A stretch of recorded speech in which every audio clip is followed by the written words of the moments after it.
সবুজে সবুজে ঘেরা তরুবর বহে নির্মল বাতাস। অরহ জলে মেঘের খেলা, মুড়েছে নীল আকাশ। ঝিরঝির বৃষ্টি পড়ে জল কোলাহ করে, ভ্রমর ফুলে মিতালি হয়ে মনের কথা কয়। নদী খাল পুকুর ডোবা সবই মোর জানা, ওরা যে থাকে আপন খেয়ালে কেউ করে না মানা। গাছের ডালে ঘর বেঁধে পাখিরা করে বাসা, আনাচে কানাচে প্রকৃতি উড়ায় মিষ্টি সুভাষ ভাষা। দিনে সূর্য রাতে চাঁদ তারাতে কত খেলা।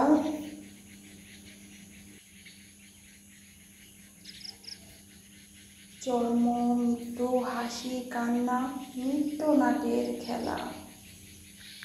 মাটির পরে আঁকড়ে ধরে শুকনো পাতার দল, কালের চক্রে সৃষ্টি ধ্বংস প্রকৃতি করেছে অচল। কবি রবীন্দ্রনাথ ঠাকুর গেয়েছিলেন এমন একটি কবিতা। সেই কবিতার মতো আজকের এই প্রকৃতির দৃশ্য শেয়ার করব আপনাদের সাথে। তো আসসালামু আলাইকুম, সবাই কেমন আছেন? আশা করি সবাই ভালো আছেন। আপনাদের মাঝে সুন্দর প্রকৃতি নিয়ে এসেছি আজকে ন্যাচারাল ভিডিও। সুন্দর প্রকৃতি, গ্রামের দৃশ্য, যেটাই বলেন না কেন সেটাই আজকে দেখাবো। প্রথমে এখানে দেখাবো একটি পাখির বাসা। আগের দিন বিকেলে এসেছিলাম, এখানে দেখেছি পাখির বাসার মধ্যে 3টি ডিম আছে। আজকে এসে দেখি 4টি ডিম আছে, কিন্তু পাখির ডিমের বাসার পাশেই আশেপাশেই উঠে গেছে প্রচুর পরিমাণে পানি। সবুজ আকাশ আর সবুজ ঘাসে প্রকৃতিটা যেন সুন্দর কথা বলে। গাছের পাতায় বৃষ্টির ফোঁটা, গাছের ডালে পাখির বাসা। আর এই যেন এক নতুন ইতিহাস, মাটিতে বেঁধেছে বাসা ছোট্ট পাখি। তো এই পাখির বাসাটা পানিতে ডুবে গেছে, তাই আমি এখানে খের নিয়ে এসেছি। পাখিটার নতুন ঘর নির্মাণ করে দিব, তাই আমি এখান থেকে ডিমগুলো সরিয়ে নিচ্ছি। একদম ডিমগুলো পানিতে ডুবে গেছে, পাখিগুলো না পারছে ডিমগুলো মুখে তুলে নিতে, না পারছে এই ডিমের মায়া ছেড়ে চলে যেতে। পাশেই বসে কুহু করে ডাকছে পাখি। তাই খের দিয়ে সুন্দর করে উঁচু করে ঘর বানিয়ে দিলাম পাখির জন্য। এবার পাখি এখানে নিজের ডিম এবং নিজের পরিবার নিয়ে আনন্দ থাকবে। আমার সন্তান তো এই ডিম ছাড়তেই ছিল না, সে বলতেছিল এটা ডাইনোসরের ডিম। সে তো একটা হাতেই নিয়ে নিয়েছে, বলছে এটা আমি বাসায় নিয়ে যাব। কিন্তু আমি বললাম এটা বাসায় নিয়ে গেলে এটার মা তো কান্না করবে, তোমাকে যদি কেউ আমার কাছ থেকে নিয়ে যায় আমি তো কান্না করবো।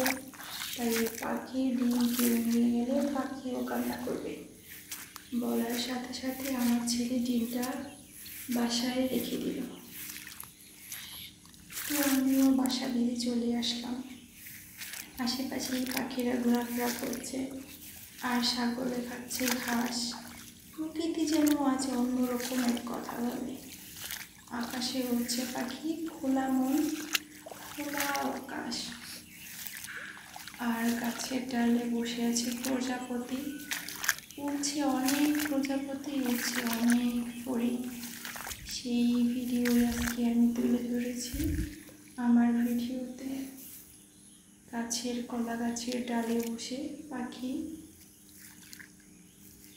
কলা খাওয়ার ফোন দিয়ে আসছে, কখন কলা কাটবে আর কখন পাখি খাবে। পাখি আল্লাহ তাআলা সৃষ্টি করেছে, পাখির খাবারও আল্লাহ তাআলা সৃষ্টি করে দিয়েছে। ফুল ফল খেয়েই পাখি বেঁচে থাকে।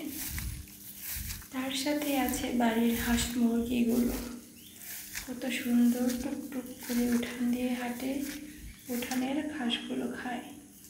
হাঁস এবং মুরগি এগুলো প্রকৃতির একটি অংশ। আর হচ্ছে শালিক পাখি। এই মুরগিগুলো বর্ষাকালে মাটিতে থাকে না, বেশিরভাগই উপরে থাকে। আর বসে থাকতে ওদের খুব ভালো লাগে। মাটিতে হাঁটাহাঁটি করার পরে যখন পাগুলো নোংরা হয়ে যায়, তখন উঁচুতে বসে বসে ওরা নিজেদের নোংরাগুলো ছাড়ায়। এই দৃশ্যগুলো আমার বাসার দৃশ্য, তাই মনে হলো সুন্দর দৃশ্য, আমার কাছে ভালো লাগলো, তাই ভাবলাম আপনাদের সাথে শেয়ার করি। রান্নাঘরের সামনে আর এর মধ্যে মুরগিগুলো দাঁড়িয়ে আছে, মাটির থেকে অনেক উপরে আছে, তাই দেখতে খুব ভালো লাগছে, তাই তো ভিডিওতে তুলে ধরলাম। পাশেই আছে কলা গাছ, সেই কলা গাছের ডালে বসে আছে এক কালো কোকিল, আর এখানে উড়ছে দোয়েল পাখি। গাছের টিনে বসে আছে দুটি শালিক পাখি। এই দুটি শালিক পাখি হচ্ছে হাজব্যান্ড অ্যান্ড ওয়াইফ। আমাদের এই টিনের ঘরের উপরে ওরা সব সময় থাকে। প্রতিদিন বিকালে ওদের দেখা যায় এখানে বসে বসে গল্প করে। এই যেন এক নতুন প্রেম কাহিনী। খুবই ভালো লাগে ওদের দেখতে। মাশাআল্লাহ, সুন্দর জুটি ওদের। পাশে আরেকটি মুরগি উঠেছে আরো উপরে, একদম আমার আড়ের বাঁশের খাম্বির উপরে দাঁড়িয়ে আছে। দাঁড়িয়ে নিজের শরীর চুলকাচ্ছে। এই যেন সুন্দর দৃশ্য, তাই ভাবলাম এই দৃশ্যগুলো আমি একটু তুলে ধরবো আপনাদের সাথে। গ্রামে থেকে গ্রামের পরিবেশ আমরা খুব কাছ থেকে দেখতে পাই। আর এই দৃশ্যগুলো টাকা দিয়ে কিনেও পাওয়া যায় না, টিকিট দিয়ে কেটেও দেখতে হয় না। এই সুন্দর সুন্দর দৃশ্য শুধুমাত্র গ্রামে থাকলেই দেখা যায়। তাই আমরা গ্রামে থেকে অনেক ভালো আছি, অনেক আনন্দে আছি।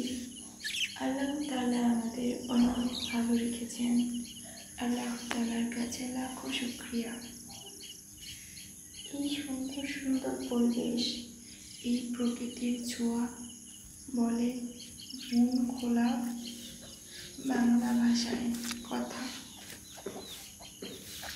শরীরটা তেমন একটা ভালো না, তাই সুন্দর করে ভিডিওতে ভয়েস দিতে পারলাম না, ভিডিওটা অত সুন্দর করতে পারিনি।